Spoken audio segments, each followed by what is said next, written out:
Hey, Bat Family. Welcome back to Season 2. Guys, we're pretty stoked for this. I mean, Season 2, and we've added Jason as the permanent co-host. Hi, Jason. I'm around. You're here. Yeah.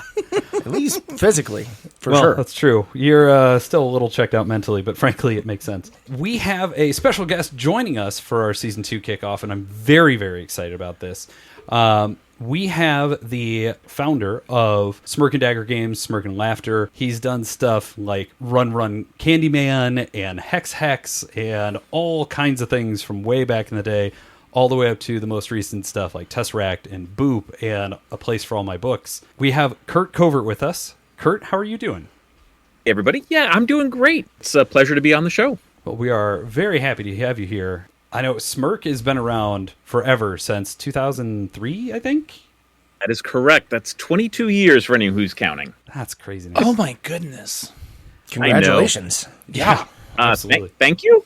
I mean, especially like with everything that's going on right now, and we're hearing, companies having to lay off people and shuttering their doors. Like, that's awesome. Like, congrats. That's fantastic. Well, thank you. Yeah, we've weathered a couple storms over the years, and somehow we're still here. But, we're small, we're nimble, so it probably helps.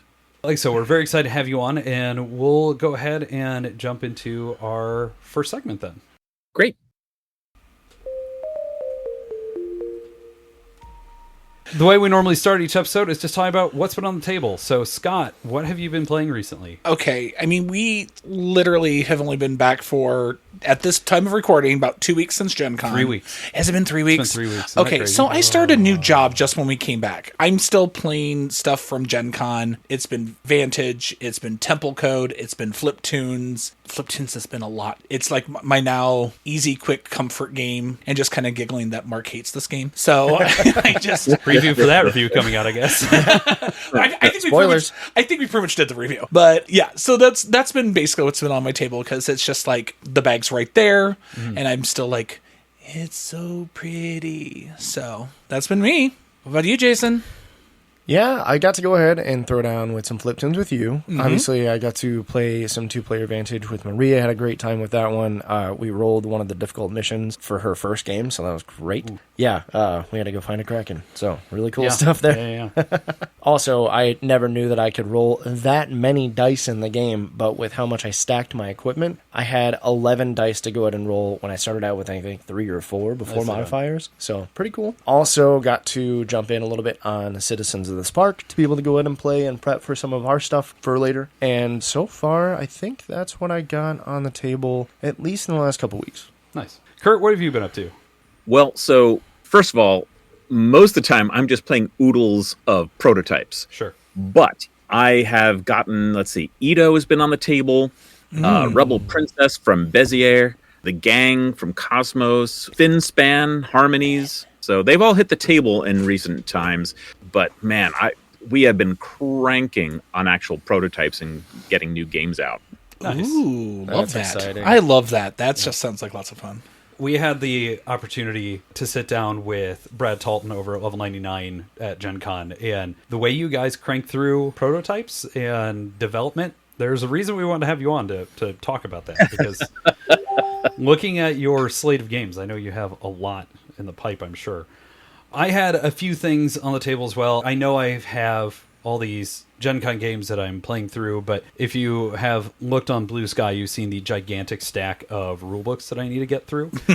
And so I've been trying to get through that while also just playing some stuff. We also got Rebel Princess played again recently. Have you gotten to try the new expansion? No, just the base game. The expansion's really good. It only adds in like 2 princesses, but it adds in about another half dozen of those starter round cards. And so there's some really interesting changes in that. I really like that. I got to play the Dark Quarter finally. I played through the first mission in the Yesterday Demon, and it is super good. Really enjoying that.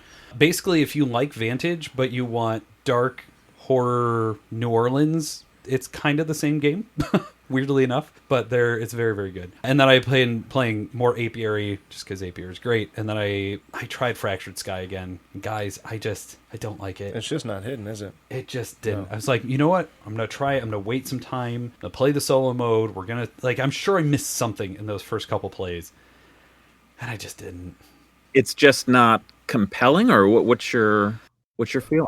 So it's from the guys at Ivy Studio, and the production on it is just through the roof. Oh, it's gorgeous. Yeah, I ended up getting it. I got the big Kickstarter one. Yeah. So I went in and I got the deluxe edition from the Kickstarter when they did Rift. And for me, it's weirdly too open and too restrictive at the same time, because the amount of information that you need to gather, it's very hard to gather that because resources are so tough. But there are these moments where, okay, I'm going to set this up perfectly, and oh no, I don't actually know where the starfalls are going to be. And it just, I hate that moment of, I've done all this work and now it's resulting in nothing because I'm essentially stabbing in the dark at where I'm going. Right. And the solo mode, it's good, it works, certainly, but the robot players are able to break fundamental rules, like they can have more than 10 strength. And so it just missed for me, and it's a real shame. But it did make me appreciate Realm of Reckoning more. I actually brought that up with Austin. I'm like, hey, this feels like you iterated on this. It's like, we didn't, but I can see how you say that. So it's kind of like probability, the board game, and the side part I'd put is dumb luck will let you win, which is essentially what happened when we did our playtest. Oh, and Fractured. Yeah, for Fractured Sky. Yeah. I didn't have a problem with the hidden information. I was able to like kind of suss out pretty regularly where I needed to be. But I will say that the others that I played with, I think, weren't wowed by the, I guess, complexity of the decision tree. But I enjoyed it. Yeah, I've been finding that the response has either been generally positive, like yours, or it's been a total miss. I've yet to meet anybody that's like, yeah, it's fine. So that's what's been on my table, at least.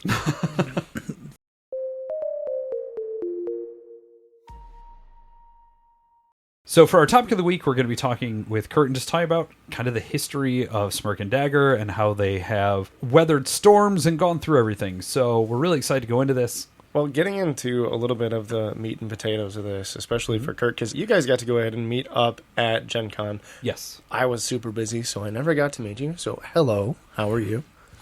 I'm well. Good. That is a lie. You met him last year at Gen Con 2024. He was the first booth I hit on that Thursday. Oh my goodness. Yeah. Don't hit me with Thursday morning stuff. I know. Especially a year ago. We rolled up on him, and Joey Evans from Dice Tower, we all rolled up at the same time. That's why. And we both picked up This Game is Killer, the Alien one. Yep. And Halloween Boop. I picked that one up. Boop. Yep. Yeah. You have met him, you just don't remember. Yeah, technically, hello for the second time then. You've slept since then, at least a little bit. It's been a couple conventions since then, so... Yeah, very much so that. Well, you guys are known for cranking out quite a bit of games and being able to go ahead and get all those processes out. And looking at overall, especially with what we've got right now, there's been some bangers out there. So, Well, thank you. Of course. Things like we just got to go ahead and pick up the expansion for Adventure Party, and we have the new one that you just got to go ahead and start playing. This game is killer, Frozen Horror. So good. And Yeah. Oh my God. Honestly, the one that I wanted to make sure to bring up because it is arguably the prettiest abstract, and it's just one of those games, if you've never played Shobu, you feel like I could just leave this on my table and people are going to think I'm really smart because that game is gorgeous. And it feels like that game should have been around since like 800. Yeah. That's honestly what really attracted me. It feels like a game we discovered rather than a game that was, invented.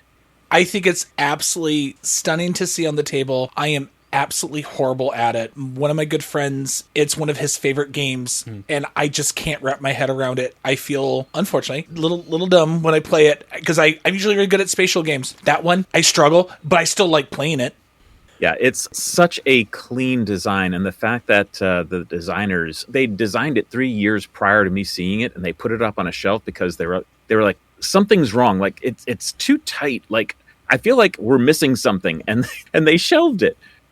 And so when I saw it, it was the first time they trotted it back out, and my God, like Manolis and his partner just they killed it. Like it was so tight, so beautiful, and I just love the balance of the game, which just, it meshes so well with the theme and presentation. But honestly, just making sure your stones are balanced in the right place at the right time is all the strategy. So it's really neat. My favorite one that is honestly the most visually stunning for me, and it has one of my favorite mechanisms, is Tesseract. I love that, the lazy Susan, when you were sitting there trying to play cubes, and I know the first time it hit the table, I went, this is way too pretty. I love this. This makes that gives me the fun sci-fi. Like I felt like it was a sci-fi thing I was dealing with. It's a stack of 64 dice in a cube, and you are essentially peeling them away and trying to not have everything just fall apart on you. It is really brilliant design. I like it a lot. It's one of the most collaborative co-ops I've encountered, and I was really, really honored that we had a chance to publish James's game. It's just a killer game. And I think that is one of the reasons, like I said, we wanted to have you on, because you have been around for 22 years. You do have that really wide array. Like, you play Run for Your Life Candyman. We used to call it Run Run Candyman, so that's always stuck in my head.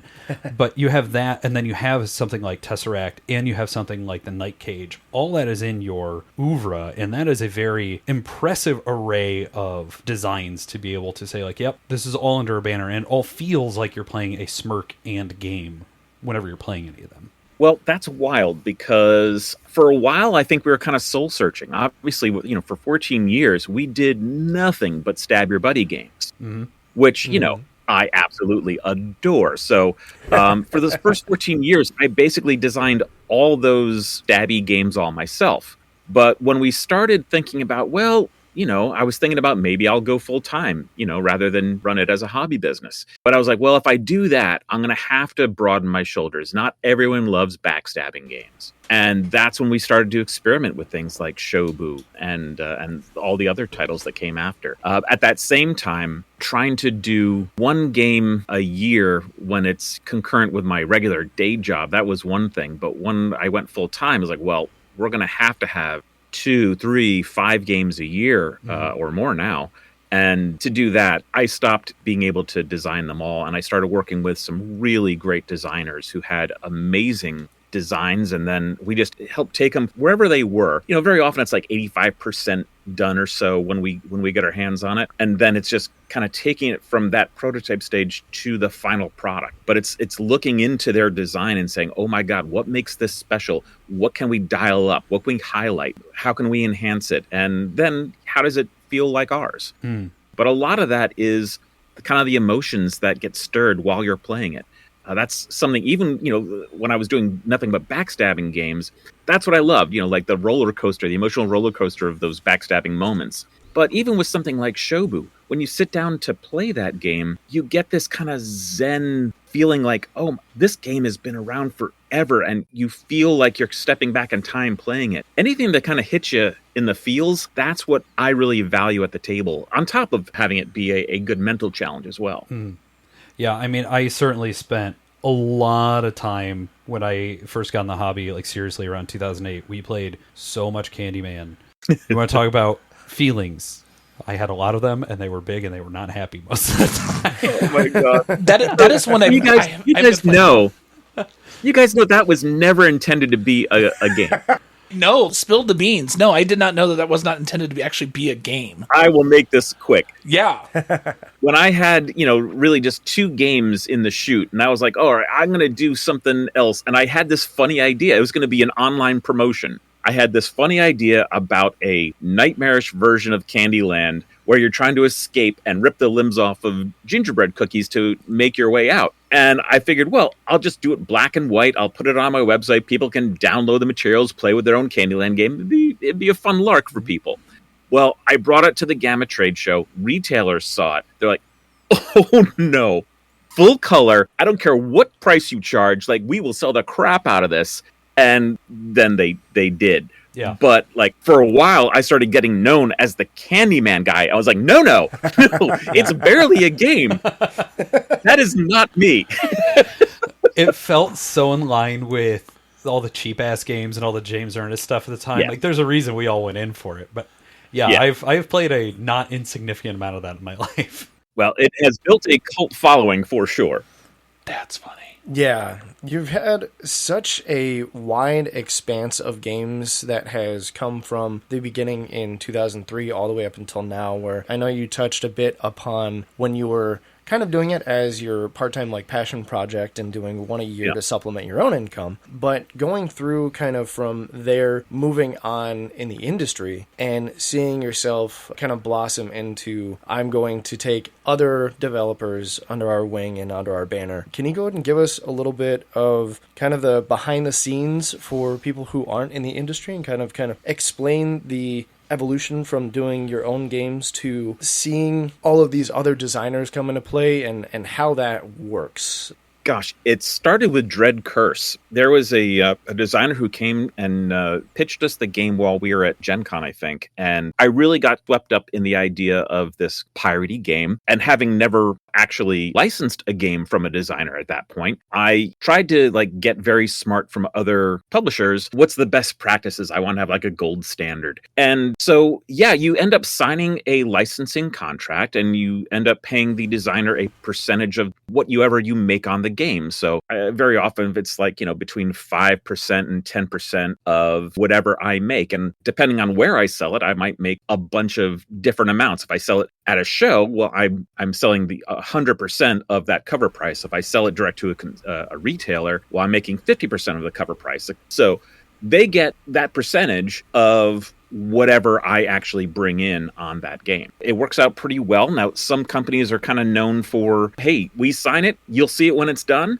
I'm very much more a kind of walk hand in hand in partnership. I really utilize the designers throughout the process to bounce ideas off of, throw it back in their court with an idea, and it becomes an evolution. And I really do. I adopt these games as my own children. Mm-hmm. I will end up knowing them as well or better than the designers by the time I'm done. And that's how I'm able to take it from a game to a product in the end. And that's, I think, where my skill really now lies is in that journey. And I'm sure that does a lot for you. It carries weight from these designers and they talk to their designer buddies and be like, hey, check these guys out because I was a part of the process. I just wasn't an idea factory. I really like hearing that you walk hand in hand. I like that. And I think designers do talk and share information a little bit. Certainly, I think we have got a very good reputation. And then, of course, in the last 2 years, things have changed all over again. Back when it was just me, I could do maybe 3 games a year comfortably. But 2 years ago, I hired a guy, Gaten Dragon, and he is now a developer with the company. And he is helping me to ramp up from the 3 to the 5 to next year looking like 7 games coming out. Holy wow. Yeah, so weirdly, when I first hired Gaten, I was like, hey man, I am swamped. I just need someone to help me take some of the stuff off my plate. And first of all, he did that, which was great. Yeah. And then we had some downtime and I was like, hey, let's sit and, play some stuff I'm working on. And man, right out of the gate, he just had some brilliant ideas in terms of development, not just mechanical, but thematic and executional and all the things that it was amazing. So what an amazing find. And happily, he is loving it. Now, he doesn't have any background in development before he started working here, but man, does he have the skill to put against it. It's one thing, because I'm now thinking about what you were saying earlier of when you guys are kind of soul searching. I feel like I can pretty solidly pinpoint what a Smirk game is. Is Gaten pushing that in new directions? Or are we going to be seeing more stuff like A Place for All My Books next to something like the Night Cage more often under him? Or are you thinking maybe you're able to dial more in on something? Well, so interesting. It's a really nice partnership that we have. We're still kind of marching hand in hand on all these titles together. But what I will say is, Gaten has absolutely pushed me forward to think bigger, do more pretty consistently. And he's also helped. He said, well, all right, you know what we could really use? We could really use an impulse buy at the booth, a $15 game that just sells. It's a quick demo and it goes. And at the time, we were looking at this game as killer. Mm-hmm. Yep. And we were like, you know what? This is probably that game. And then it did so well at Origins. On the way back from Origins, he and I were just brainstorming. We couldn't help ourselves. We're like, well, what if it was the thing now? Mm-hmm. And we just went crazy, and we created the game basically in the van on the way back home. Oh, that is an epic story. Awesome. That's so cool. You were very nice to us, and you handed us a copy of it at Gen Con, and we've been playing it also a not insignificant amount to where there are now in jokes in our group because of it. So, Like, literally, one of our friends, the poor girl was the monster 4 times in a row. Oh, that's funny. Yeah. so she is now known in our group chat as the horror because it could be nobody else.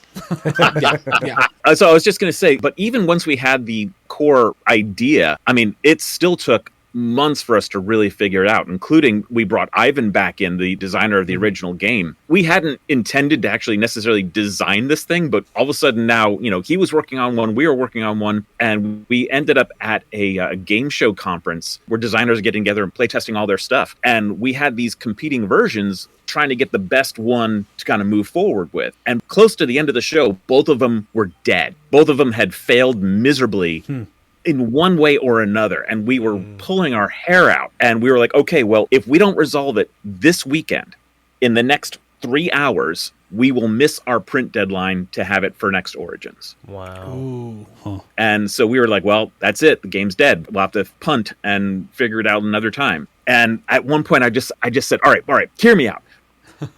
Change this, do that, let's run it.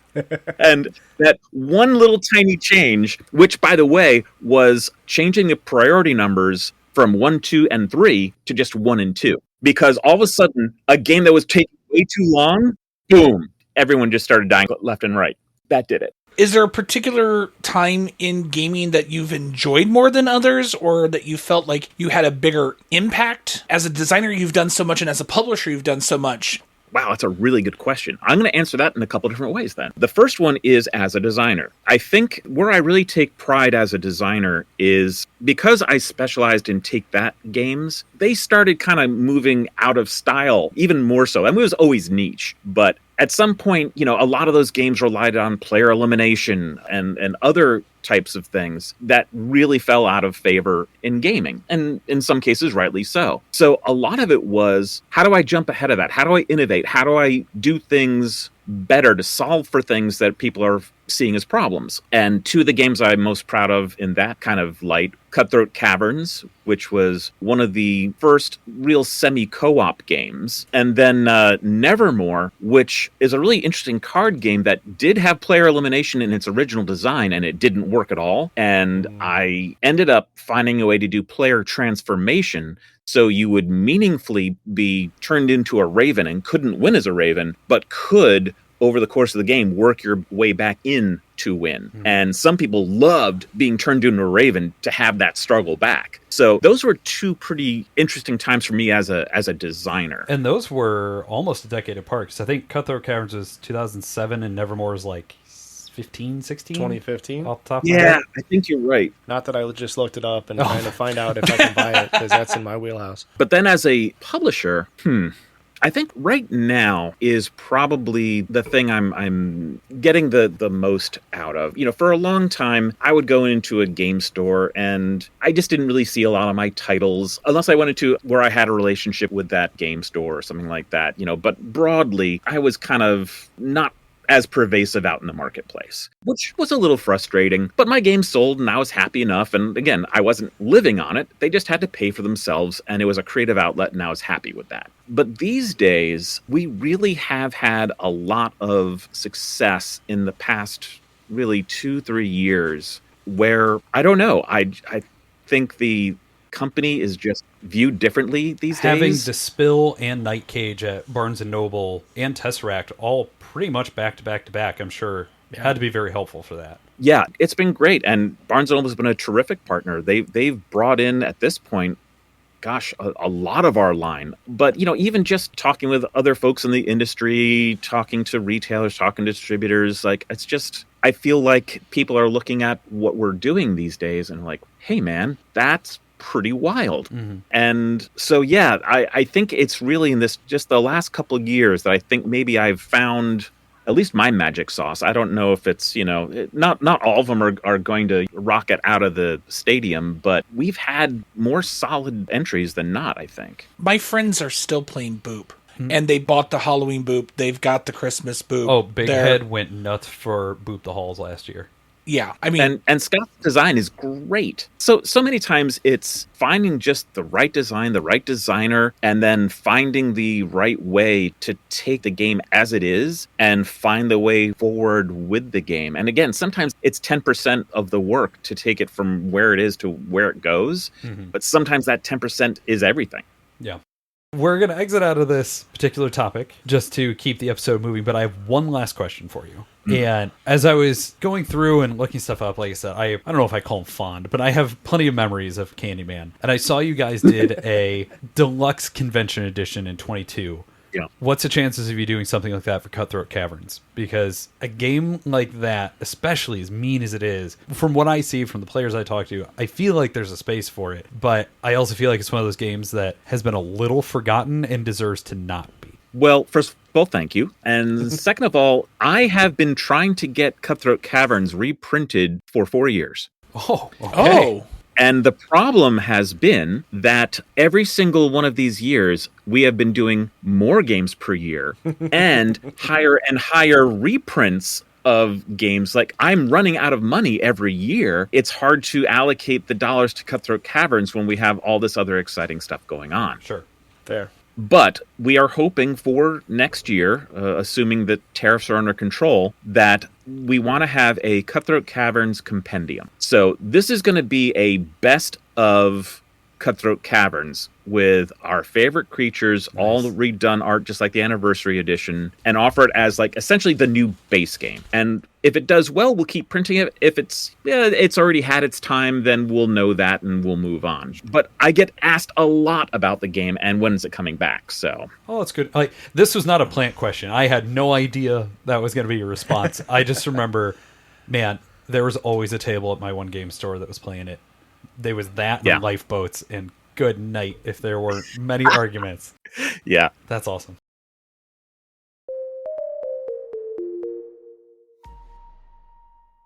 We're sponsored by our great friends over at Grand Gamers Guild. They are responsible for some of our absolute favorite games like Inferno, Endangered, and Tier Oak. Located not terribly far away from us in Grand Rapids, Michigan, they're a publisher that specializes not only in bringing loads of enjoyment across the complexity spectrum to your table, but also making sure that international releases are able to find the ability to be played here as well. With an enormous amount of recognition, including publishing the Kennerspiel des Jahres 2025 game Endeavor Deep Sea, they're a publisher you should definitely be looking into. You can find out all about them at their website, grandgamersguild.com, as well as being able to find all the games they currently have published and in stock. We really appreciate the support they've given us since basically we started out, and you can find plenty of reviews for their games on our channel. In support of us, they're also offering a referral code to kick back to board all the time. If you go to grandgamersguild.com and use discount code BATT10, that's BATT10, you'll make sure that we are supported and you let them know that we sent you. Go check out some of their excellent games or pick up some promos or expansions while you're there. The link will be in our episode notes. Thank you again so much to Grand Gamers Guild.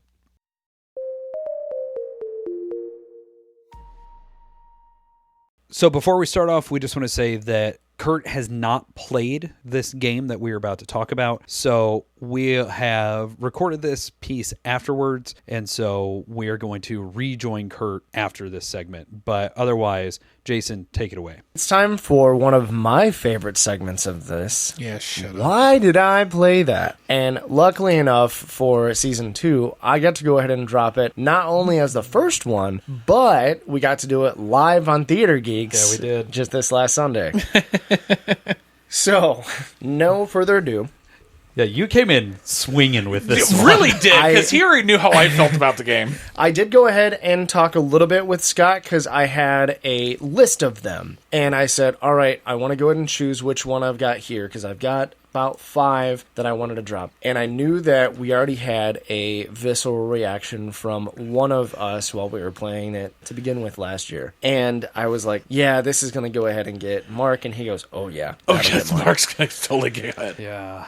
So when I went ahead and dropped Japanime games designed by Johan Benvenuto and Florian Sirio, Cowboy Bebop Space Serenade came onto the table. Now, this one came into my radar 2 years ago, where it was actually brought out in 2019, and I went and played a demo of it at Gen Con. And I got to talk a little bit about it with Japanime over there. And the cool part that I liked was that this game actually was built on the premise of being a Cowboy Bebop game. They wanted to go ahead and make it as unique to the IP and form-fitting as possible, so that you felt like you were playing an episode. And it did feel very much like that. Now, what Cowboy Bebop Space Serenade is you are picking between one of the four main characters, which is Faye Valentine, Jet Black, you've got Spike Spiegel, and you have our buddies, Ein and Edward, as a singular pair. Now, when you go ahead and pick from one of those four, each of them have a special ability that they'll be able to use literally any turn. You have a starting deck that everybody starts out with, 6 basic cards, 4 unique cards, and you will be purchasing different cards from a marketplace that all have different identifiers which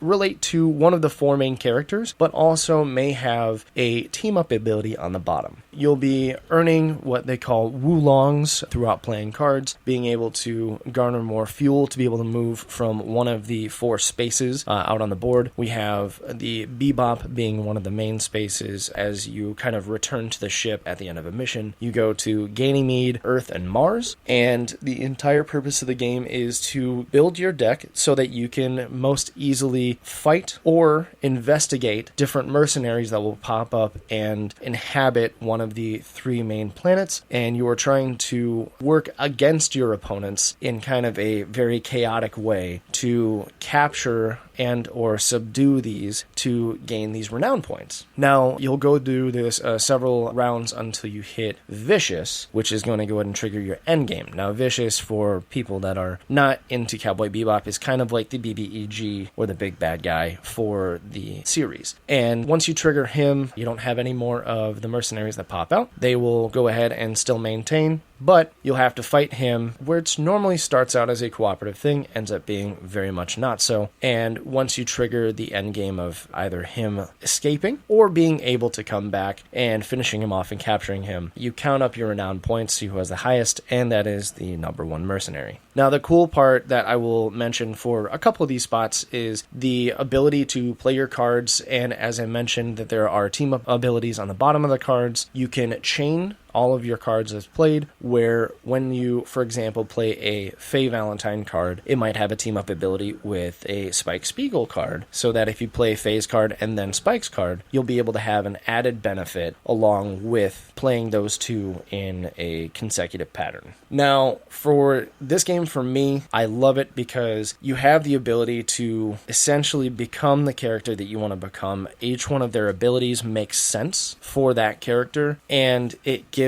that not exactly stabby type of feeling, but it is a, I can swoop in and cause chaos here, I can move you to another place and kind of hamstring you in this spot, but you're still, in some sense, cooperatively trying to get these mercenaries before they flee, and whoever gets to have the most either fights or clues with these mercenaries will be able to gain the most renown. I know that you guys have had some very heavy opinions about it.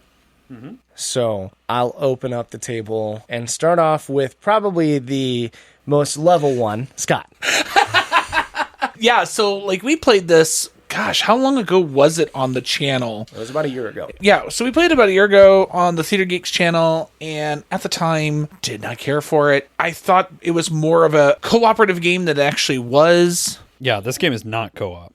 Well, it didn't seem like it was that fighty before until we played it, and then I realized how competitive it actually is. I liked some aspects of it, but like, yeah, there was a lot of aspects of the game that I just, like, it drove me crazy. Like, I thought Faye Valentine was way too overpowered, and now that we kind of, like, really went over the rules, we realized, okay, no, she is definitely more balanced than what she is. I did enjoy the fact that, hey, this is my ability, I have an upgrade ability, and if I go to this planet and someone else is there, I can borrow their lesser ability as my own. I thought those things were very, very cool. the fact of the matter is, like, I don't have an attachment to the IP. It was not a series that I ever watched. I kind of came into it really blind as to what was going on, but I loved the artwork. I thought the cards worked very, very well. I liked what materials were involved. But again, back then I didn't care for it just because of how it played. Now that we've played it a second time, and now I have even more knowledge of board games and stuff like that, I definitely have a more favorable view of it. It would be the way we rate stuff. I would say it's probably a 6. Like, I don't need to play it again for a little bit. I can play it again, but I definitely know Mark will not be involved whatsoever. I thought it was going to be oh, why did I play this? And then it was, okay, now my opinion has changed. Even though, like, I unfortunately did I didn't realize I was doing as well as I was doing. And I hate that I do that. You're absolutely right, Jason. I do it all the time because I don't realize I'm doing as well as I'm doing. Because I'm thinking, I see what you guys are doing. I'm like, God, I'm just behind the 8-ball because I did nothing these XY turns. And it ultimately ended up not mattering because I end up sneaking in and stealing stuff at the right time and had enough stuff built up that I could do that ended up giving me a 1-point victory. So let's do this. I'm going to start positive, and then I'm going to get there. Because I will tell you now, I'm at a 4 on this. Okay. It's a trade, but it is my trade of, like, I don't want to play it again. But, look, if you guys want to play it, I'm not going to sit there and throw a fit about it. So when it's Jason's birthday, and he goes like, hey, I want to play this. That's fine. A 3 is I will play under duress, and a 2 is I will never play it again. Right. Yeah. So, as a 4, like, did I enjoy the game? No. But let's start with what I did like. The theme. I don't care about Cowboy Bebop. I actually was very disappointed by the show. There's many things to go about it. But this feels like the show. Mm-hmm. Top to bottom, this feels like the show. You have Faye that is going too hard until she screws herself over. Mm-hmm. You have Jet who is just tired at all times. And it feels very in theme. You said they designed the game around it. I believe every second of that. If you are a fan of Cowboy Bebop and you don't care anything else, play this. Yeah. You are playing the show. Production's very good. I think the planet boards themselves are solid. I think the card quality is fine. The tokens are a little small, but for what they're doing, okay, that's fine. I don't like the insert at all. I would have totally pulled that insert long ago. But I mean, now we're getting kind of nitpicky. You sit there and you throw on the music from the show, or you throw on similar anime music, you're going to have a good time with this if you like the theme. If you don't like the theme or you don't care about the theme, then you are going to be, I think, in the position where you and I are, where you're automatically coming into it, comparing it to other games, because it doesn't have a lot of original or unique about it from a gameplay level. Agreed. The deck building is very basic, and it feels very unrewarding to me, because one of the comparisons that I make to this, and I made it a whole bunch of times as we were playing it, is Nightfall, because of the chaining system. Yeah. And as we've discussed in the past, there are 3 versions of Nightfall, and there's exactly one that I want to play. So I have issues with it, because Nightfall, if it weren't for the fact that I had so much nostalgia and I played it so much when I was younger, I wouldn't like that game either. But I like that theme. I like the chaining system. I like the fact this uses the chaining system, but I don't feel like it uses it in any effective or rewarding way, because yes, certain cards will pair off of other things, but the amount of cards that can trigger off of something is not high enough to make them a reliable chain. I was gonna say that. Yep, I'm glad you brought it up. It feels lackluster. In Nightfall, everything chains off of each other, and there are a number of cards that will have a kicker to extra chain off of something. So having this system in play but done, I just keep coming back to unrewarding. And it really, it's not that it's bad. I guess I'm happy it's there, but it doesn't feel like I can bank any strategy on it. I absolutely loathe games that say, here, we're all going to fight this, but whoever kills it gets the extra point or gets the thing. And unfortunately, you and I killed most of the things. Yep. But everything we killed was worth nothing. And so the ones that Scott managed to steal, and not steal in the sense like it's just the way the turns came down, just happened to be the ones that were worth points. Yeah, I was able to come in, and I had enough stuff to get clues, and so I would get a bunch of clues and then do the kill shot. And so, like, I was coming in and getting 3 to 4 points. Because Jason and I would sit there and dump on it, but we wouldn't have what was needed. And it's already a mechanism I hate. We talked about it when we discussed Moon Rollers. Mm-hmm. The length of the game is miserable. It is long, and we played the short version, because the system of you have defeated one of the mercenaries. Now we're going to randomly pull 2 out of a deck, and, oh, looks like this planet is just empty now, which on one hand, cool, I guess it's focusing your players to go together. And I do like the fact that if Faye is standing where Jet is, they can use each other's abilities. Again, very thematic to the show. But too often in this very strict competitive game, when you are yanked off of whatever your planet you're on, and if that gas cost is anything above 1, that is now a direct take that move. So not only am I pulled out of position, which now means I need to get back to where I was if I wasn't already there, but you are getting to use me, and I have no say over that. I can't stop it. Nothing that we saw in the cards could stop being moved. So it now also has this layer of take that amongst kill sniping and these kind of unrewarding systems. Didn't care for that. I don't like the fact that, we drew an Earth and a Ganymede, so I guess because we defeated somebody on Mars, there's just nobody on Mars for a while. I keep coming back to, if you like the show, if you like this as a thematic thing, I really honestly feel like you could get past everything I just said.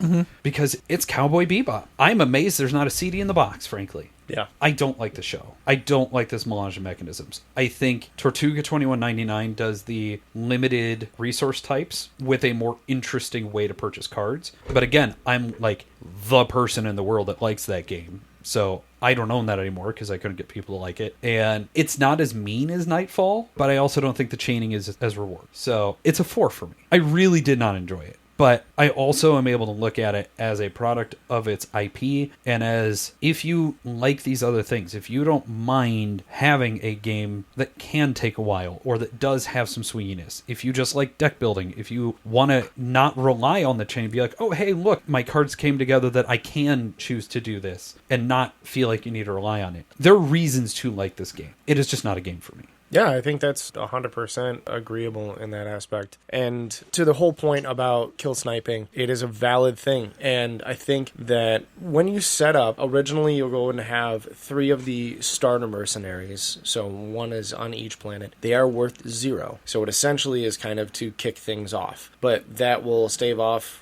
at least 1 round of kill sniping. The hard part is you get to those sections where once you get the ones that are worth 1, that are worth 2, that when you have somebody coming for that swing, they can easily go ahead and get 2 points when they did nothing to go ahead and get the other 3 that were on there. Or those point possibilities just go away because you can only have 1 criminal per planet. Right.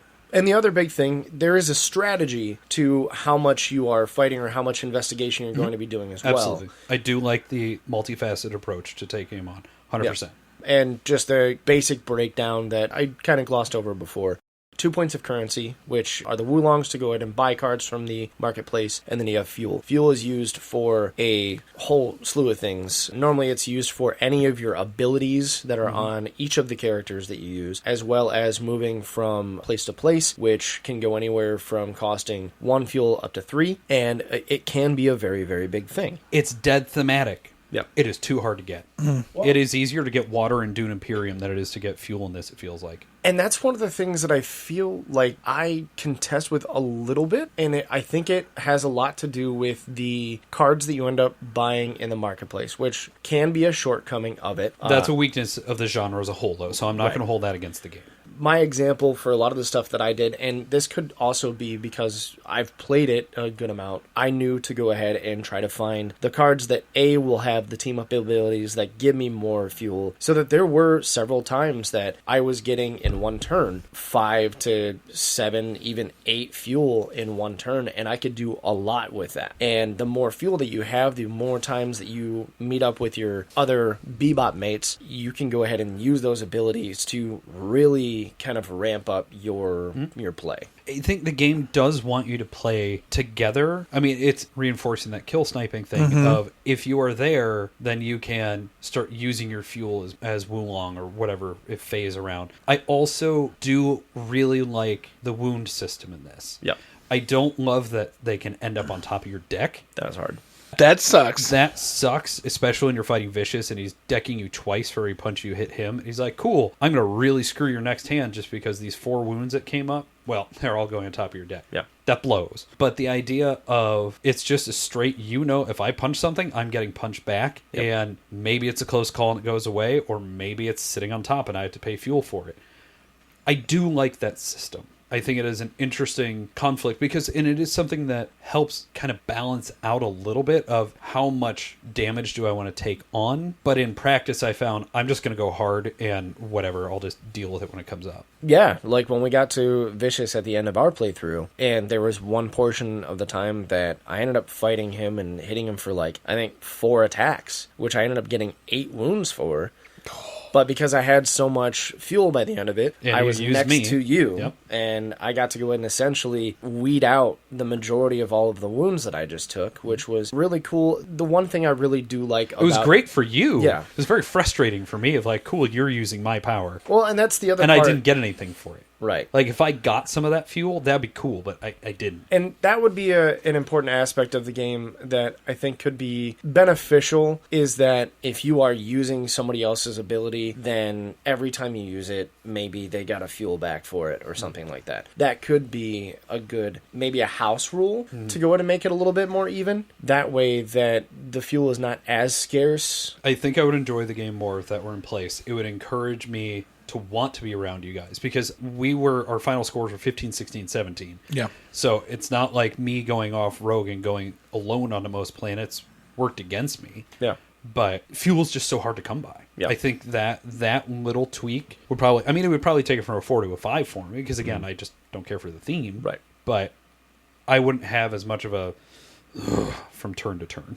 It does detract a little bit from the theme, because when they're all facing the mercenaries and whatnot, anytime one of the other characters comes into play, you are essentially making it more chaotic. Yep. So there's nothing beneficial in the original IP for, Faye coming in when Spike's trying to go after a mercenary. Absolutely. Not disagreeing with that. But I will say, for all of the sniping and whatnot, to go ahead and rectify how much renown you get, for how much happened throughout that game for us, the fact that we were at 15, 16, and 17 for a point score, I do think that that is a decent balance for your renown, so that there is not going to be a ridiculously high variance in who has more renown than others, because it's going to be a close game for the majority of your plays. That's fair. There is an aspect of the game that I know Scott utilized once or twice, and we didn't really utilize it on our turns, where there are so many cards in the common card deck that if you go ahead and spend 2 fuel, you'll be able to essentially refresh the entire marketplace and get 5 new cards. So, for example, if all of the ones up there are kind of busters, you can go ahead and knock out a couple fuel, get a whole brand new set, and be able to blow those Wulongs on maybe a more favorable card type for you. That's fair. I did a couple times because I was just like, what is here is not benefiting me, and not purposely trying to screw you over, Mark, but it did screw you over. And you're like, of course you did. Every time I was looking at a card. And I had no clue, because I wasn't paying attention to what you were buying. I was more worried about what I was trying to accomplish, because I'm a blue player. When I play in Magic, I wanted draw. And so I was like, okay, none of these work for me. I have enough money that I can scrub these, and I should still be at least buy something. And so I scrubbed them. And you were like, of course you did. And I'm like, I felt bad. I can think of the very specific moves that you made that got me to 16 and not 17. Right. Because this is not a good comparison gameplay to gameplay, but I felt the same way after playing this the first time I did Terraforming Boredom, where, I'm sorry, that game is so boring. I can't stand it. Terraforming Mars, you have almost no player interaction. Nope. Except for these very specific points. Other than, yes, you have the awards or whatever they're called, I don't care. But on the whole, your actual direct player interaction is very limited. But what you do have is incredibly important. And so that felt that way here of, I had those same thoughts of, you did this, this, and this is why I lost the game. Yeah. But again, it's all thematic. I can't fault the game for being what it is. But that's why, for me, it's a 4. What are you coming in it as? This is a 6. I think the first time I played it, I would have given it like a 5. It is definitely a solid 6. Because if Jason sat there and said, hey, can we play it again? I'd be like, yeah, we can play it again. I would want like a little bit of a reprieve from it. But yeah, I could totally see playing it again, because now that I've seen it a second time, I'm like, I see where this lies. I now understand what I'm trying to do more, and realize that it's going to have take that aspect that I don't care for, but I just have to run with it. I don't think you've actually given your score. No, not yet. I wanted to go ahead and have everybody kind of give their own opinions and stuff first and cap it off. I have it personally at a 7. I like to go ahead and keep it in my spot because Cowboy Bebop is kind of irreverent for me. I grew up with a lot of this, like, watching Toonami and stuff. And Oh, yeah. I absolutely adore the soundtrack. I even have the Mana Project RPG that I want to go ahead and run. I really like Cowboy Bebop. I even thought that the show that they did on Netflix, while being a little bit flimsy, was underrated, and I wish they would add a second season for it. But the IP and the game together, even though it is simplistic in the game itself, because it's definitely not a complex or heavyweight game, but it's a solid 7 for me, and it would be a little bit higher if I had more people around that would enjoy this IP. But since it's not, it doesn't really get the table as much. But when it does, if those people are cool with Cowboy Bebop, then they enjoy playing the game too. But Yeah, I definitely have those games that would be rated higher if I could table more. I get it. yeah. Oh, same.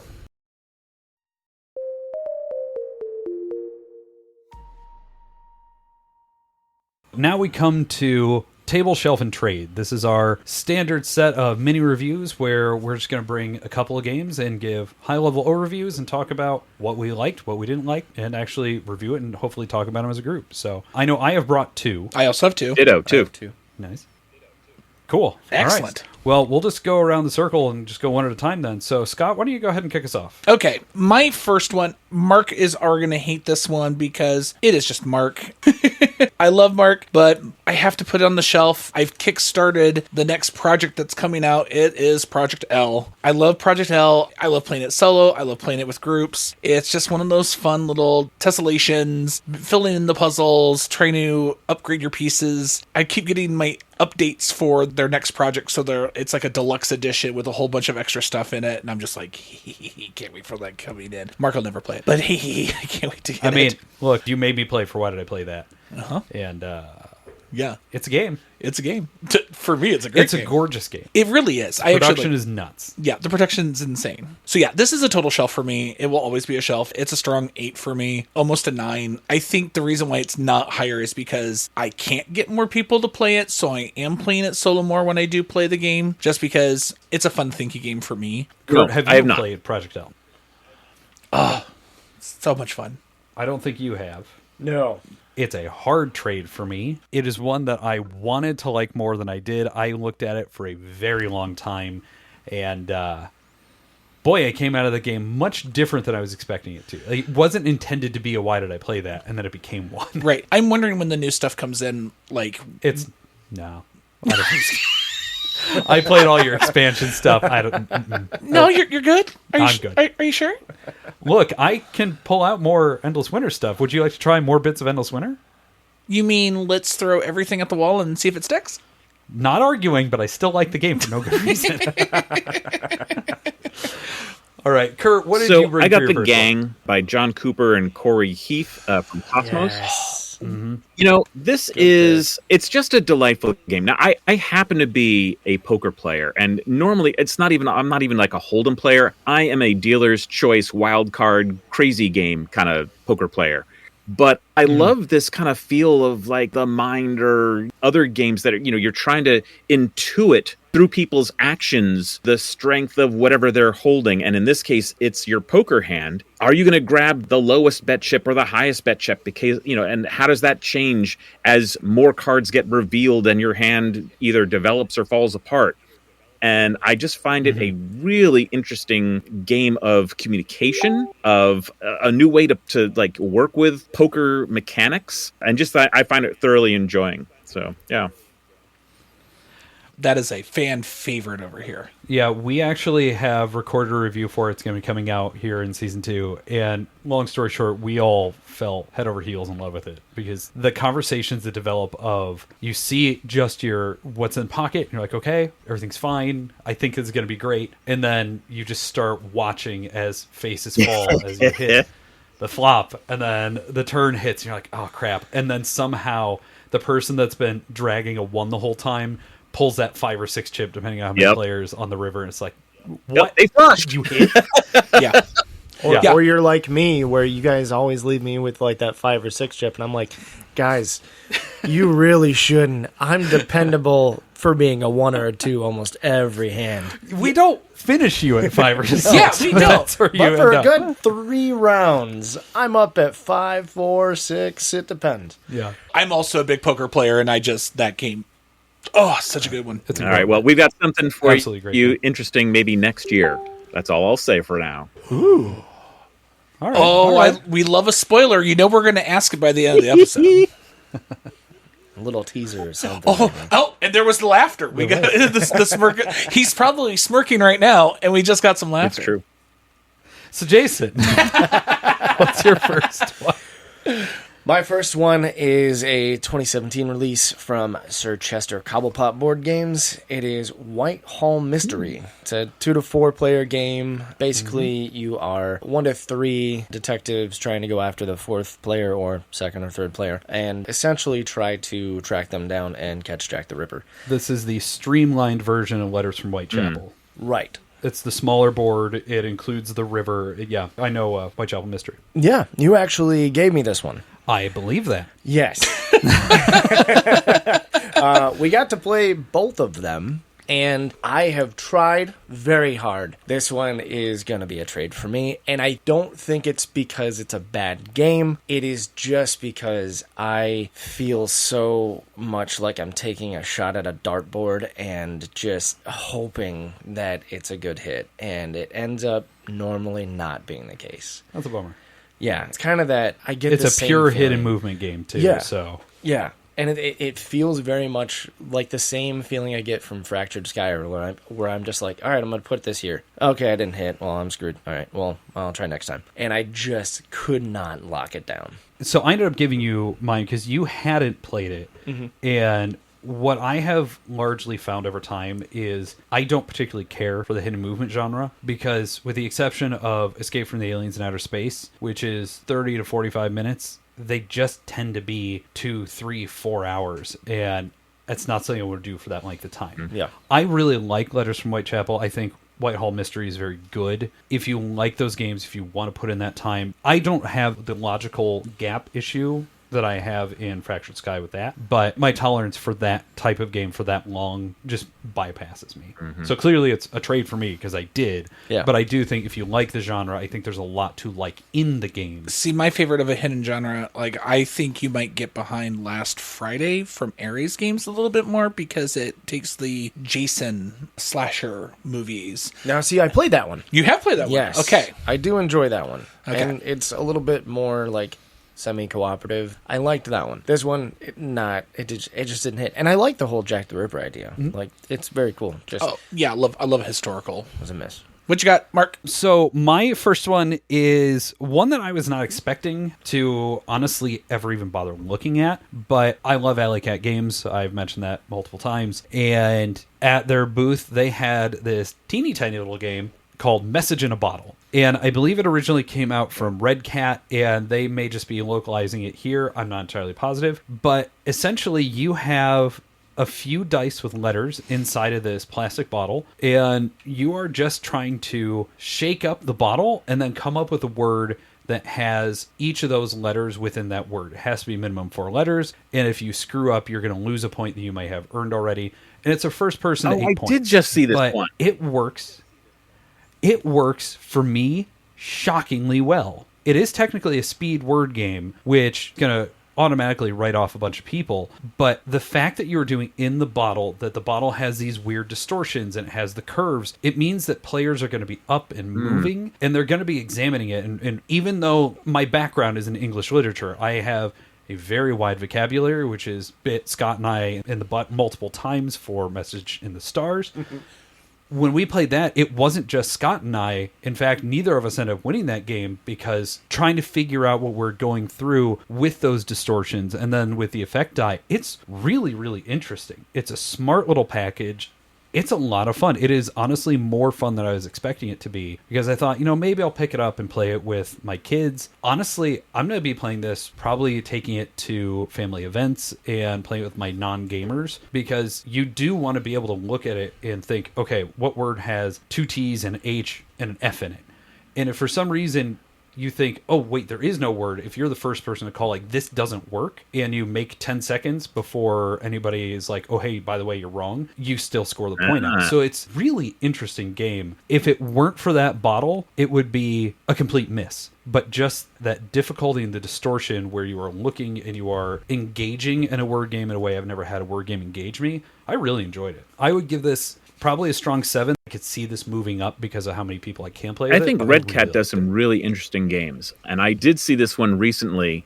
And again, this is another example of, like you said it right there, without the bottle. I don't know if the design was originally conceived of with the bottle or not, but the fact that that bottle is a huge selling point for the game is part of the evolution from game to product. And I think that's got some real star appeal. Mm-hmm.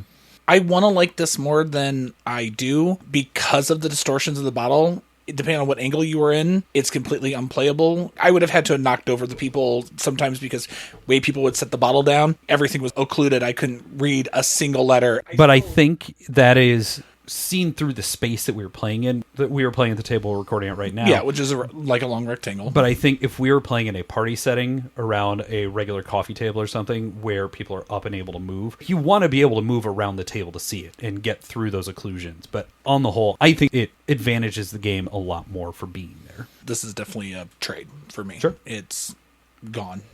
You haven't gotten to play it yet. I haven't been able to go and play it yet. I just got to go and take a look at it, and I love the inventive nature that people have gotten into for the different styles, like you just showed me. Another one that we'll talk about probably in a later episode that is just ridiculous in the MacGyvering of the box. It's Hot Streak. I have Hot Streak, and I was looking at it. The board is part of the box. Yeah. Oh, I can tell. Yeah. It's incredible. So, anyways. So, Scott, what is your second one? My second one is the new game from Horrible Guild. It is Railroad Tiles, which is the reiteration of Railroad Inc. Because of who I am as a person, of course I went all in when I did the Kickstarter. I really enjoyed the game. It is a shelf for me. It will probably be a shelf for quite some time. I currently have it as a high 8. Because it's nice to have the tiles and be able to reiterate them. It's nice to be able to manipulate them because they're my tiles. I'm picking out my pieces. It's not having dice on the board where you kind of feel weird that maybe like, hey, I need to turn this around or whatever to make it work. With your tiles, you can reiterate them all that you want. And then the nice meeples. And then, of course, there's all the different expansions that came out. And they had several of those. I think they had a majority of the expansions available at Gen Con this year. My favorite one is the Canals, which has these gorgeous little bridges that you can put over pieces. It looks really nice. It's probably going to stay like one of those solo games for me because I enjoy it as a solo, but with other people, it's just as enjoyable. And I just enjoy how it looks on the table. The storage solution is a total mess. The storage solution is a huge mess. It is a box full of bags, which drives me crazy, but the gameplay does make up for it somewhat. So I intentionally did not end up backing it because I own everything for Railroad Inc. And I love Railroad Inc. Like you said, it's one of my solo games where I don't mind drawing the roads and the tracks and everything, and that's just kind of a zen out for me. Curt, I would actually be kind of interested, I would be interested in your response to this, because you have at least 3 types of boop that I can think of. When I look at a series of games, I end up picking one of the series. I rarely ever own multiple or all of a series because I feel like I already have the one that I like. Why am I going to try and play something that's just going to make me want to play the other one? Have you guys seen any reaction that way with Boop? Am I an outlier? Is there a reason you haven't done more series like you have with so multiple I think themes like Boop? For us, if it's not an actual expansion product, it has to be distinctive in some way. Now, you could argue that Spooky Boop, you can play the regular Boop and then also have the ghost mechanic. And there are some people who just like the Halloween vibe of it, and it sells all year round. The Holiday Boop is such a very different game with a very different strategy that if you liked the original, this is a new challenge, and I think that is a reason to have it. Now, on top of that, cat people be crazy, so... They be cat people, yeah. As a cat person, I agree. Yep, cat people are crazy. Sorry, I didn't mean to throw you on the spot with that. I was just thinking that through. I want to try Railroad Tiles, for sure. But there's part of me that thinks, too many mechanisms, too much on table for what I want out of what I think I can already get out of it. I think you'll enjoy Tiles for what it does because it also breaks you out of the 9x9. Sure. You get to create your own shape as long as it functions right. So depending on getting the town pieces together, that's how you make your towns. And you'll have different goals to get you more points. But it does. It breaks you out of the 9x9 and allows you to create something wildly creative depending on Sometimes what it's tiles hard you to pick up. sell someone a completely new idea. However, if you've got something that is something already they love and you can show them a new wrinkle that changes how they can appreciate it, that is often enough to get people to buy it. I think that's one of the reasons why I did pick it up. Especially so that I am realizing tile laying is absolutely one of my favorite mechanisms at this point. I just adore tile laying. I knew you were backing it, and so that was always helpful. Yeah, because I'm always very vocal about what I'm putting my money towards. But it was also like, I reasonably shouldn't actually like Railroad Inc. I don't like most X and rights. But for some reason, I love that one, and I love it, particularly as a solo game, because I just like building out the maps and doing stuff. It's an X and right, which I normally don't like. It is about trains, which I normally don't care about. And it is a high score variant in the solo, which I normally don't like. But God help me if I don't own everything for it, and I never bring it out with anybody else. That's true. It has sat on your shelf for years, and we've never played it, and I love it just as much. I love every second of that game. Yeah. So, anyways, Curt, I am what do a you bring? big What's your second fan one? of harmonies. Yep, so Okay. Johann Benvenuto from Libelud. This is, I think a lot of people kind of compare it to Cascadia, and I see why they do so, but I gotta say, I actually played Cascadia after I played Harmonies, weirdly enough. And I feel like Harmonies just does it better. First of all, the artwork is absolutely charming, through and through. The pieces are very tactile. You want to touch all the pieces. And I think a lot of the puzzly fun of this game, of how you're arranging those pieces to populate them with the animals to fit the pattern, it's a very engaging thing. You never have enough space, enough turns. So it's always a real head scratcher of how you're going to approach your strategy. And it can change on a dime when you're like, oh, I misplayed that. Now I got to figure out something else. And I just think it's a really interesting puzzle and still very approachable for a pretty wide audience, which, at least in my house, is pretty important. I don't have a board gaming family. So when I find something that kind of is really easy to jump into, it tends to do pretty well here. Nice. Scott and I have both played quite a bit of it. I agree that the comparison to Cascadia is wrong. I think the comparison to Calico feels a lot more closer so to me. And I think it gets compared to Cascadia. Man, I'm still doing this. You are. It's if you listen to an earlier episode, that's all he did. It's my curse. Flipping the two. Around. I think why it gets compared to Cascadia is due to the pattern matching on the cards, but the reduction in play space just feels so much more like that other game. It was one that I didn't particularly buy into very hard because I don't like that. Well, Twinkle Twinkle and Ofrenda both have proved me wrong, so I can't say I don't like that shrinking play space anymore. I don't know. It didn't hit for me in a way that I was surprised it didn't. Yeah, I don't know. Harmonies just completely bounced off of it, and I gave it probably a good dozen plays because it doesn't take very long to play, but it just didn't catch me. I don't know why. Unfortunately, same thing for me. It didn't sing for me. I stuck with Calico. I don't know. I slept on it, and now that Kurt's brought it up, I am literally on my phone checking it out. The artwork is gorgeous. Great. And the more you talked about it, the more interested I am. So I think I may pick it up before we get done. Well, and here's the other reason you might want to. The designer of it designed Cowboy Bebop Space Serenade. Oh! Yes, they did. Yeah. What a tie-in. So, Jason, what is your second one? Well, mine came out actually last year, and we're going to have some pretty divisive opinions on this, because you guys have already shared this with me. But Madagot brought out Chuhan by Tom Lehman last year. Essentially, climbing, card shedding. I really like the history of it, and Agreed. I like how Hard agree.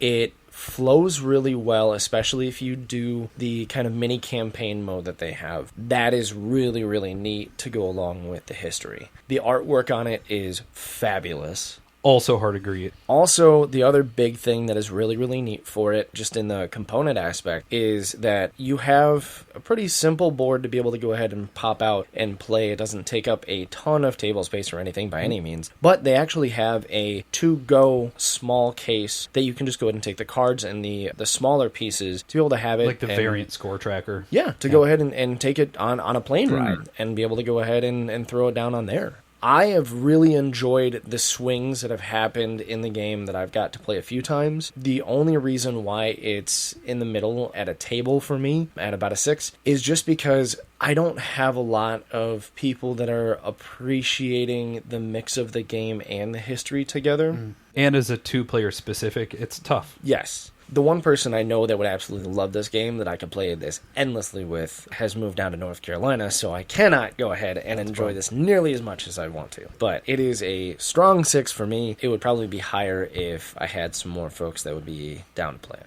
If they redid that theme on an area majority game, I'd be there in a heartbeat. That historical period they talk about is not one that I had known about. And so it had me specifically reading the history within the books, and there's an entire booklet of history about it. It had me researching it outside of the game and reading other resources and listening to things. So from that historical perspective, I'm right there with you. I just don't like the game as presented. That's fair.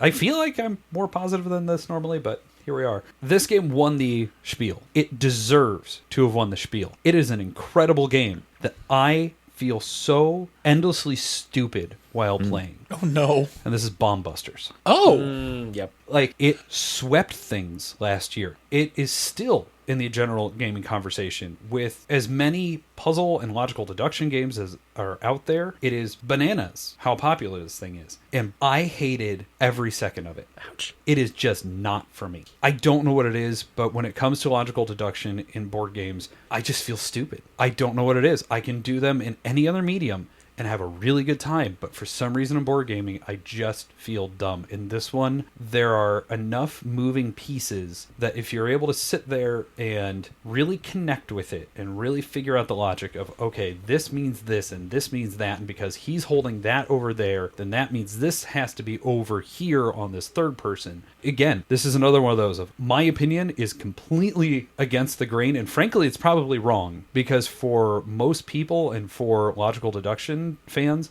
Bomb Busters is incredible, but by God, I felt stupid the entire time I played it, and we played it for like 2 hours.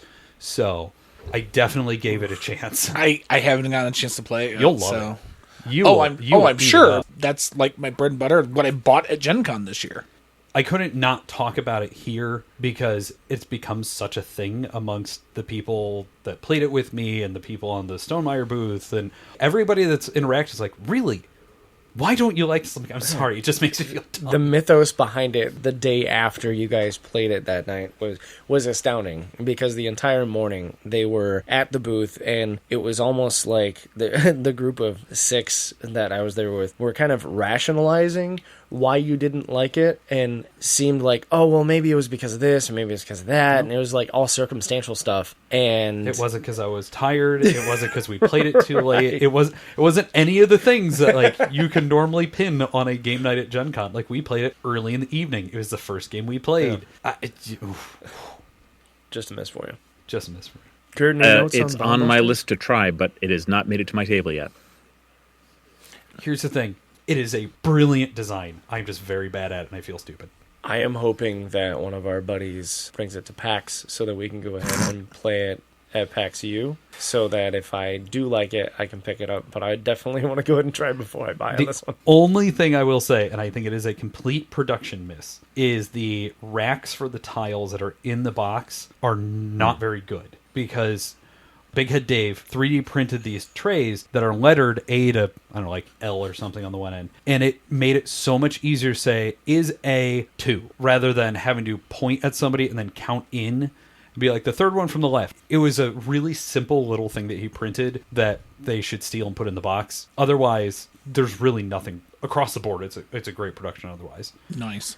Yeah, if you're interested in Okay, Curt, great. definitely check it out. Don't hold my negativity against it, because it's great. I just am terrible at it. I don't like it.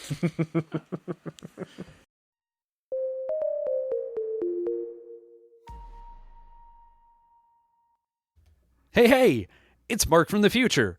You might be thinking, Mark, where's the rotating segment? Well, it got cut for time. At this point, we are already well over an hour into the episode because we just rambled a lot and had a really great conversation with Curt. But to keep the episode moving, we decided to take that segment and put it into the next Odds and Ends episode. Know that you've got more Curt coming, just at a later date. Onwards to the end of the episode.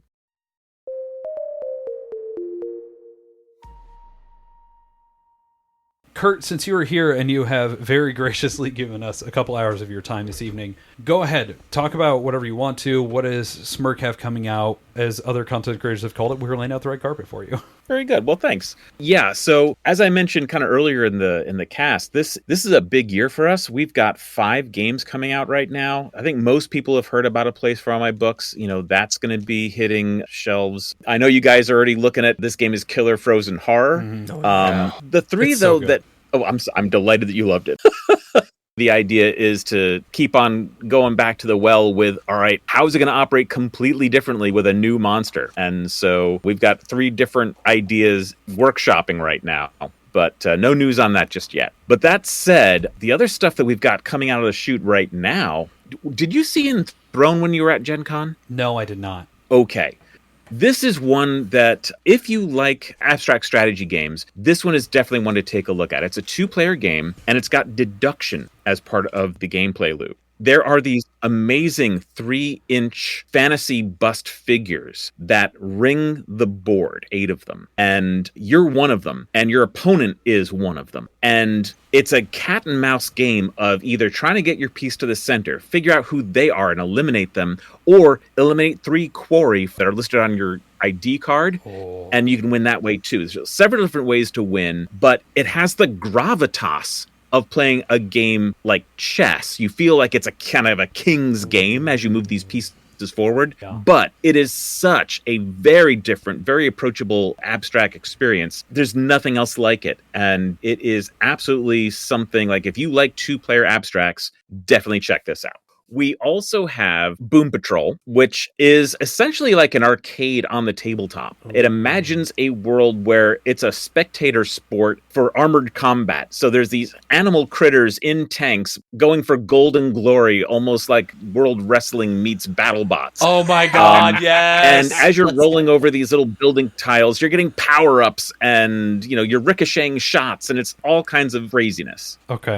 Okay. That sounds so much fun. What's really cool about it, though, is it's got a very intuitive movement system. It's a lot of fudge factor, but you program 3 cards down to move your tank and activate it. And, the first one, let's say it says, all right, I'm going to veer to the right. Well, then you take that card, you place it in front of your tank, and you use it as a movement template and move your tank on top of the card, rotating it so it matches up the new template. So it just very intuitively moves your tanks around a kind of an amorphous board. It's going to be the kind of game like war gamers are going to love it because they're like, oh my God, I can play this with my family and maybe they can like enjoy what I enjoy. Or if it's a board gamer, they're going to be like, well, this is just a blast that feels like 1980s or 90s board gaming. Mm-hmm. It's got a really fun cover too. Thank you. Oh, can I see? That sounds like almost like a more fun version of Robo Rally.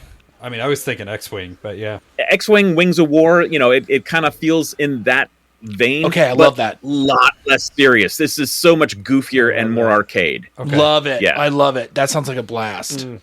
And then lastly, this one kind of weird from us. This one was pretty neat, called Outfox the Fox. Okay. And it is a top 5 ranking trivia game. Oh. We give you all the answers. And then the clue giver is going to throw in a 6th answer into the top 5 they made up to try to fool you into ranking it higher. Okay.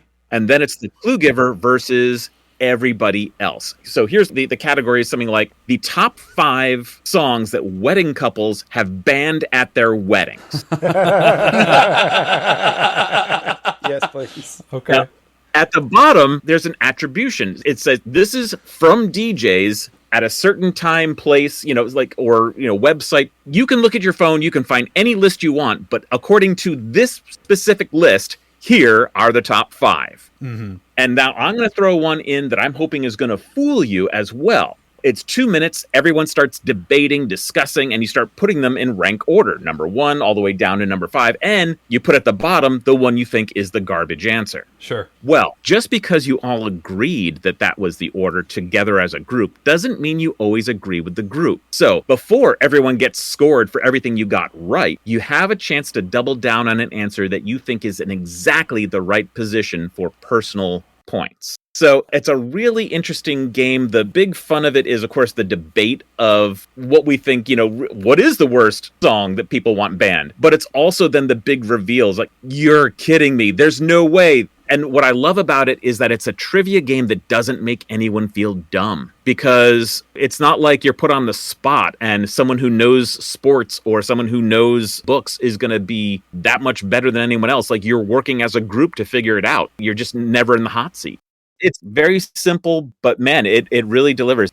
Well, you have fans over here, so Yeah. I know I am very excited for A Place for All My Books. I need to try that one out. I really, really want to try Enthrone. Again, we pulled that up while you're talking, and that board is really cool. That bright stained glass look, very cool. So, funny story, I ended up finding that artist in my hometown walking through my town park. The local library puts up these little placards every once in a while and says, hey, here's some fun art from local artists. They did all these cool stained glass pieces. I was like, oh my God, that's exactly what I'm looking for. Nice. So cool. Yeah, I contacted them, and it turns out I had met them at the gaming store years before. So, That's awesome. Oh, that is great. That's really cool. yeah.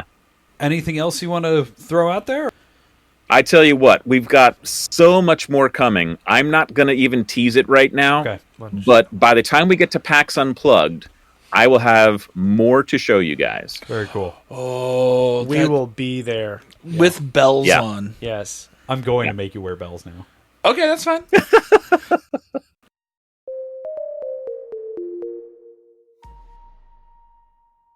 Thank you so much for listening to us. If you'd like to get in touch with Scott and myself, or any of the other theater geeks in relation to Board All the Time, you can hit us up at boardallthetimegaming@gmail.com, on Blue Sky at boardallthetime.bsky.social. You can visit us on our website, boardallthetime.com, where we have a newsletter sign-up, feedback form, archive of our episodes, and links to all of our social media, including our Facebook page. You can also join us on our Discord. The server link is in the episode notes. And finally, we'd like to ask that if you enjoy our episodes, please give us the like and follow us on your platform of choice. We know you hear that a lot, but after doing this many episodes, we really do now understand how important it is to help the show grow. Regardless, thank you again for listening, and we'll see you on the next episode. We'd like to say thank you to Secret Door Games over at 215 South Main Street in Elkhart, Indiana. Since opening their doors in 2015, they've been dedicated to creating a friendly and inviting space for board game enthusiasts in downtown Elkhart. Their knowledgeable staff is there to help you find new ways to have fun with an extensive selection of board games, card games, miniature games, role-playing games, and more. Whether you're a seasoned gamer or new to the hobby, you're invited to come in, explore, and share in the joy of gaming with them. Open 6 days a week starting at noon, closed only on Mondays. You can make sure that you have a great time supporting your FLGS and getting to find Board All the Time recommendations there while you're at it. You can also find them on their website, secretdoorgames.org, which will also be in the episode notes. Thank you again to Secret Door Games for supporting the podcast. We'd also like to say thank you to our longtime friends and new sponsors of the show, Meeple Source. They've been supporting us all the way back to 2019, and we have had a great time supporting them too. Meeple Source is a one-stop shop for all of your board game upgrade needs, stocking realistic resources, custom pieces for specific games, game trays, metal coins, playmats, promos, jewelry, and all sorts of other accessories. You'll be able to make your games look utterly glorious. They also stock bundles of everything you'll need to upgrade each piece of some of your favorite games like Wingspan, Arc Nova, Agricola, Brass, and frankly more than I could possibly list here. They also stock Geek Up bits if you're looking for bags and acrylic pieces for all of those titles as well. Be sure to go to meeplesource.com/partner=BATTG to let them know that we sent you their way, and make sure to support both Meeple Source and Board All the Time that way. The specific link for that is in the episode notes below, so go check it out, and thank you once more to Meeple Source.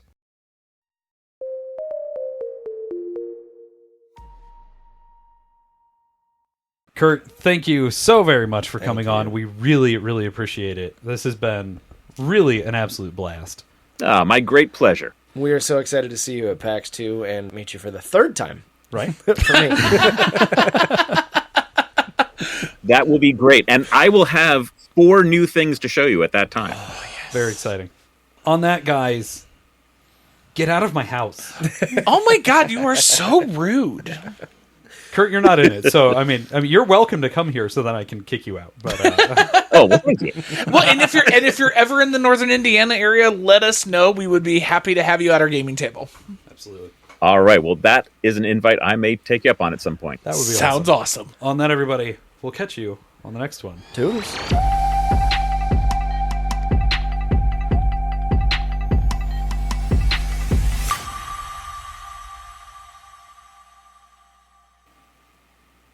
Bad people, bad.